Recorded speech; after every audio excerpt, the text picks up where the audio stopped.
I don't like Cyril Ramaphosa, and I don't think South Africans are as angry as they pretend to be. And honestly, you guys are lazier than you think. Anyways, I don't have enough time because I have stacks and stacks of pages to cover. I typed out everything I'm going to say because I know if I just use my original language, I'm going to be very vulgar. Also, I'm just really, really bored and school holidays and I have nothing better to do. Also, I'd like to emphasize on how everything I say is alleged, right? It's just things you can find on the media anyway, and it isn't being covered on the mainstream. Okay. Whew. Okay, fine. I'm so sick and tired of people calling our president cupcake this, cupcake that, and thinking the whole Sweet Innocent Grandpa Act is saving anyone. There are scandals on scandals that our president is sitting on that absolutely no one wants to talk about, so I'll just break it down. Number one, the PR trick, why people fall for it, okay? Okay, listen. Humans are wired to forgive people who look friendly. Ramaphosa knows this. He smiles, he waves, he talks in that slow, calm, my fellow South Africans voice, and people think he's harmless. But here's the reality. A soft smile doesn't fix unemployment. Holding a baby doesn't stop crime. And calm speeches don't clean up corruption. He's weaponizing softness. That's the PR strategy. It's why people say at least he's better than Zuma. They compare him to the worst president we've ever had, and suddenly doing the bare minimum, nothing feels like leadership. That's not leadership, that's marketing. Okay, point two is scandals and what actually happened. These are just like the basis or whatever, like the basic stuff you can find on the internet. Number one, the Pala Pala farm gate. In 2020, almost $600,000 in US, whatever, was found hidden inside his couch. Yeah, his couch. The money was stolen, and instead of reporting it properly, there were claims of kidnapping, suspects covering it up, even tax evasion. He dodged impeachment, but here's the truth. A clean president doesn't have foreign currency stuffed inside his furniture. Okay, point two. The CR17 campaign money. When he was running for ANC president, millions poured into his campaign. To this day, we don't know exactly who bankrolled him. Whew. Because the donor list was sealed. If you're running as Mr. Anti-Corruption, why hide who paid for your rise? Okay. Point three. Bosasa, the same corrupt company at the center of state capture, Bosasa, allegedly gave Ramaphosa 500,000 rand. That's $500,000 from a company tied to bribes, tenders, and kickbacks. Scandal number four, Lady R, the Russian ship. In 2022, a Russian cargo ship docked secretly at a South African naval base. The US accused us of loading arms for Russia. Instead of full transparency, Cyril set up a panel. They said no proof and then locked away the details. Convenient, right? Right. Okay. Number five, back in 2012, as Lonman director, Ramaphosa called for action against striking miners. Days later, police killed 34 workers. Official blame fell on SAPS, but ordinary South Africans know Cyril's fingerprints are all written all over that tragedy. And let's not forget how many ministers under him have been caught in scandals and what happened, suspended, not jailed. Suspension, which does not take accountability. Suspension is just babysitting. Okay, anyways, these aren't slip-ups. These are red flags stacked on top of each other. Anyways, point three, load shedding. The scam feeling. Let's talk Eskom. For years, we were told there's no coal, there's no capacity, the plants are breaking down. But what did we later find out? There were coal cartels, fake coal mixed with rocks, straight up sabotage at power stations. Eskom's own former CEO said there are syndicates looting billions.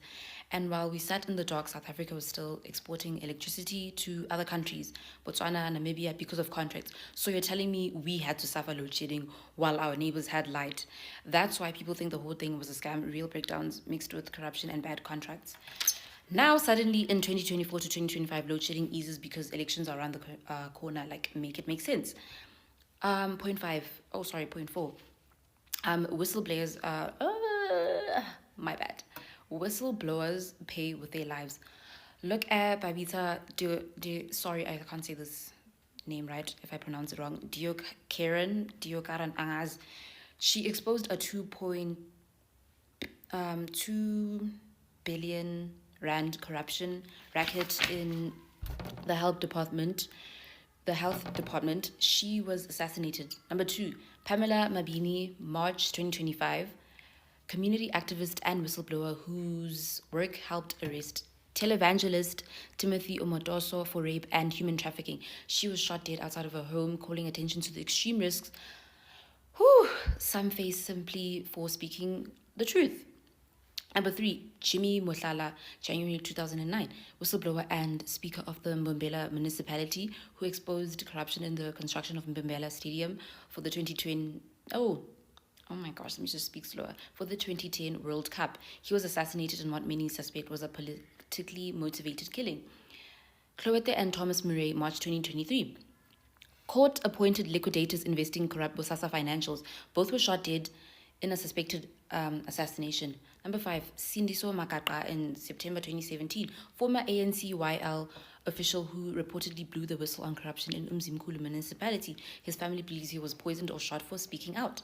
Others who survived but fled or were silenced. Ethel Williams, who implicated Bain & Co. in corruption at SARS, was forced into exile for his safety. Martha Ngoye endured threats, even attending Babita Diokaran's funeral. Whistleblowers are often faced like deep complacency, no real protection, many lose everything for speaking up. In the broader context, from 2000 to 2021, South Africa recorded 1,971 assassinations, with whistleblowers among the primary targets. Okay, I'm just going to skip that. I'm going to skip that. Anyways, a clean president would have moved heavens and earth to bring the killers to justice. Cyril didn't, okay? Kidnappings, rape, and trafficking. That's point, I think, 5. Every single day, around 50 people are killed in this country. 50 every day. That's over 17,000 kidnappings a year. And rape, last year alone, over 41,000 rapes were reported. And we know the real number is far higher because so many cases never make it to the police. Now, here's the sick part. Less than 10% of rapists are ever convicted, which means most of them walk free. And when criminals know they won't face consequences, they get bolder. That's why men in this country feel untouchable. And do you know why you don't see half of these cases on the evening news? Because it's bad optics. It makes the country look dangerous to investors. It scares off tourism, so the stories get buried. You'll hear them on TikTok whispered in communities, but not SABC or ENCA. Whew. Okay. South Africa is also a hub for human trafficking. Women, children, even men are exploited for sex, for labor, for smuggling routes. And the scariest question is how much of this is happening because officials look the other way, or worse, because they're benefiting. Because think about it. Whistleblowers get killed, criminal politicians get protected, rapists walk free, cartels grow stronger, and the government just shrugs. That's not a justice system, that's a system of impunity.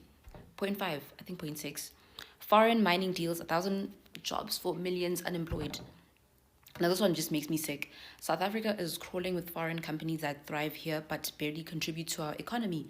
Let's look at the facts. In the first quarter of 2025, South Africa pulled in 11.7 billion rand in foreign direct investments. Sounds good, right? But in the same quarter, 53 billion rand left the country in portfolio outflows. So that money comes in and then leaves almost immediately. Foreign companies can repatriate profits tax-free. If they're structured as branches, they pay corporate tax 27%, but the rest goes straight back to London, New York, Beijing, or Dubai. That money doesn't build our schools, clinics, or youth jobs.